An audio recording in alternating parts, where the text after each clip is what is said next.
In some surprising news that absolutely nobody expected, last night Polyphony and Sony during the State of Play announced a brand new DLC pack for Gran Turismo 7, which will release alongside the Spec free update on the 4th of December 2025. But before we get into this video, I'm trying to get this channel to 70,000 subscribers. So if you want to stay up to date with everything GT7 and Motorsport gaming related, then feel free to leave a like, subscribe, and turn your notifications on. Anyway, let's get to it. So of course, late yesterday evening on the 11th of November 2025, it was the PlayStation State of Play, and we got a surprising Gran Turismo 7 announcement, and it was not in the form of the Spec free update, it was in the form of the Gran Turismo 7 Power Pack DLC. Now there's quite a lot to dissect, including the content of this pack and of course really what it's all about. However, I also have some other things to talk about at the end of this video. So first of all then, let's start with what is the Power Pack and of course what content is going to be included. As always, when there's an official trailer, there's also an official news post on the Gran Turismo website. As we can see, Experience True Racing, the new Power Pack paid DLC, is coming December 4th. On December 4th, 2025, we will be releasing a Power Pack DLC, a new paid content for Gran Turismo 7 on PlayStation 5 that will focus on real-world racing experiences. And here are the features then of the Power Pack. 50 new races across 6 distinctive themes featuring intense 24-hour endurance events. So we do have confirmation that this will include 24-hour real-time endurance events. Experience a full race season that includes practice and qualifying and of course the main event. So we see something more akin to a real proper motorsport simulator here, of course featuring practice, a qualifying session, and then of course the main race weekend, something that Gran Turismo 7 has severely lacked in terms of its single player content. Engage in close quarters battles with Gran Turismo Sophy 3.0. Yes, we are seeing the first iteration of Sophy 3.0 in the Power Pack DLC, and it also includes 5 million in-game credits to jumpstart your racing journey. The Power Pack is a brand new game mode that captures the true spirit of motorsports. It features 50 all-new races spread across 6 themes inspired by countries and car culture around the world. Take on grueling 24-hour endurance challenges, experience a full race season that includes practice and qualifying and of course the main event, and go wheel to wheel in heart-pounding tail-to-nose battles against Gran Turismo Sophy 3.0, the latest evolution of our advanced AI racer available exclusively in the Power Pack. Get ready for pure high-octane excitement, sharpen your skills through relentless competition and feel the satisfaction that only true racing can deliver. The Power Pack also includes 5 million in-game credits. This is a new chapter in Gran Turismo, one that redefines what racing means. Stay tuned for more details, and as we can see, we have the Power Pack plus Platinum 5 million credits only for Gran Turismo 7 on PlayStation 5 to be released on the 4th of December 2025, and from what I can gather that is alongside the Spec free update, which again remains entirely free. Now of course I'll go more in depth and take a look at some of the screenshots from the Power Pack and the content in a few moments time, but I do feel like first of all I need to touch on what is probably going to be some of the more controversial issues surrounding the Power Pack DLC. And of course let's start with the big one. This is a paid DLC. Now I'm from the kind of side that, look, I've had my money's worth out of GT7, I've put almost 3,000 hours into the game, and we've had 4 years of free consistent update content, including VR support, PS5 Pro support, massive Spec 2 update, as well as, you know, new tracks, new cars, and of course new races. So I don't really mind maybe putting another kind of 10 to 15 pounds into the game, considering the sheer amount of time I've already had out of it and the sheer amount of time that the Power Pack will actually give me extra on top of that.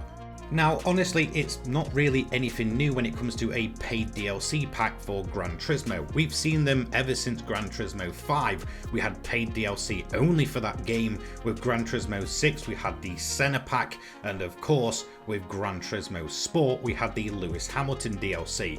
I don't think it's going to be much more expensive than those. I think a lot of people are seeing that this 5 million credits bundled in with the power pack, and that's going to bump the price up massively, considering that it's already about £17 or so for 2 million in-game credits. Again, I think that's just more of a bonus on top. I don't see this pack exceeding maybe £20 at most. I think more than likely it's going to be in the range of maybe 10 to 15. Now, of course, in terms of a paid DLC pack, it is much heavier on content than what we've seen with the likes of the Lewis Hamilton DLC from Gran Turismo Sport. So again, I do think if we're going to take what was in that pack compared to what's in this pack, it probably is going to be more expensive, but I don't think it's going to be absolutely through the roof. However, we do also need to mention the fact that a lot of these features that are included in this pack from what's been mentioned so far is things that were mentioned all the way back in 2022.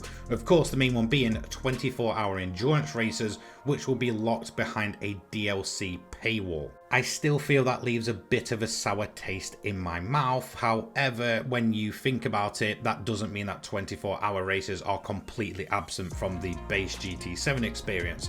They're pretty much certainly possible. We've seen many people like Rory and such run over 24-hour races with 200 laps at the Nordschleife. So again, it's still very much already in GT7, but in terms of those official sanctioned polyphony type 24-hour events, they are of course going to be limited to the Power Pack DLC and unfortunately not in the base game. Now, of course, the other thing is that this is a more true to life motorsport experience featuring the likes of practice, qualifying and of course the main race event. But this is something the community as a whole has been asking for many years at this point, and once again it's going to be bundled in a paid DLC pack, so it does leave a bit of a sour taste in my mouth as well. But I think the main deciding factor here that makes this a paid DLC pack is the fact that it's probably running on some prototype version of Sophy AI 3.0, which more than likely will be kind of powering the next Gran Turismo title in a few years time. So it's more of a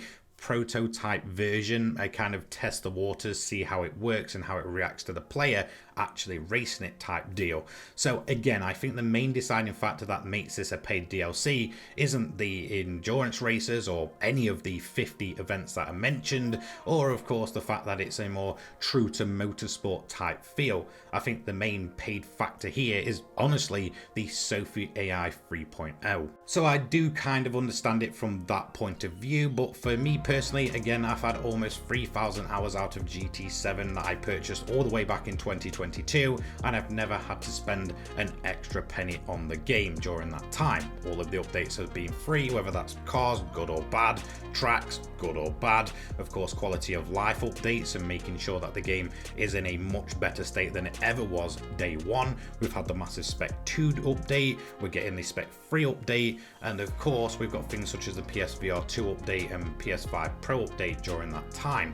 GT7 has just never really stopped being updated during that 4-year period, and of course I do feel like a paid DLC was eventually going to happen. For me personally, I don't mind about a paid DLC as long as those profits from the paid DLC are going back into the Gran Turismo franchise to make GT7 or a future GT release a better product overall, and of course allows them to maybe get more manufacturers on board, of course maybe more licenses for tracks and such, then so be it. As long as it funds a better product in the future, then I'm all for it. And I guess the final thing I do need to quickly touch on is the fact that this is a PlayStation 5 only DLC, but that should be expected as soon as you see the mention of Sophy AI. Of course that's never featured on the PlayStation 4, and of course that's just never going to be the case. Now I do feel if they wanted to push a bit of paid DLC in the PlayStation 4, they could have just released the events powered by the normal AI, but I'm assuming here that the Sophy 3.0 integration is so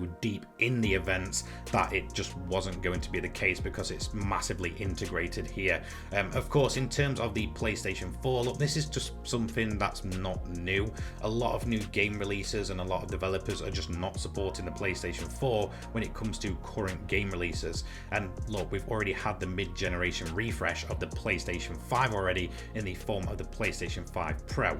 And of course, the PS5 itself is, now 5 years old at this point. So it's just kind of the way that the game industry works. Eventually they start phasing out support or some of the more technical stuff that is needed with that little bit of more power from a PlayStation 5 or a PS5 Pro just isn't there on the older consoles, and it makes it impossible to do.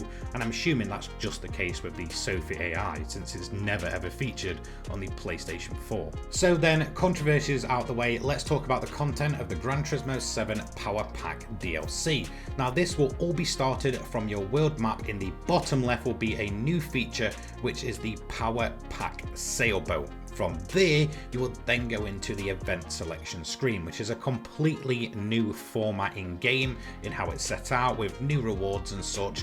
Now there's a few things in here that I kind of want to touch on in a full conclusion video for the Power Pack and the Spec 3 update, and I'm not really sure if some of these, what seems to be new body kits, are part of Spec 3 or just the Power Pack DLC. I'm going to assume that it will be part of the Spec 3 update and not just solely for the Power Pack DLC.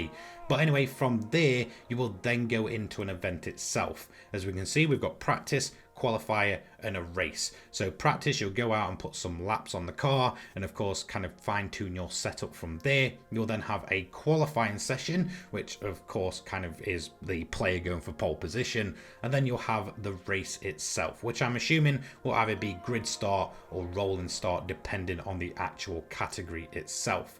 Now we do have a few in-game screenshots. This is of course taken from a practice which is in progress at the Nürburgring Tourist layout.